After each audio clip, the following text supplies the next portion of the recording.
अच्छा, मतलब तोला हर 10 दिन में अपन मैके जाना रही थे और ते चाहतस कि वहां मैं घर जमाई बन के रहा। बेटा मैं स्वाभिमानी मर्द हरा, घर जमाई बन के नहीं रह सका। तोला तो मोर कुछ चिंता ही नहीं रहा है। ऐसे काबर बोला था? जानथस मैं सबसे ज्यादा प्यार टोइला करता हूँ, बहुत केयर करता हूँ तो। चिंता रहती मोल देखते नहीं थे, घर के पूरा काम कर करके मोर पूरा हालत खराब हो जाते।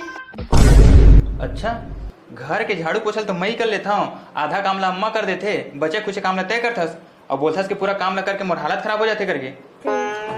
वो का है ना, 2 महीने अपन मैके में रह गए रहे ना, तो मोल काम करे का आदत नहीं है। वहाँ भाभी मोल रांध के दवा में आराम से बैठ के खावत रहे हूँ। चल ना चलथन मोर मैके, दोनों को रिबो वहीं हमन। तोल बोला था, तुल समझ नहीं आते तुला? तोर जीजा जी का मोला तोर घर के घर जमाई नहीं बनने है मोला। अरे मैं स्वाभिमानी मर्द हरा, भले अपन घर के बर्तन मांझ के रह जाऊँ, लेकिन काकरो घर के घर जमाई नहीं बनो मैं।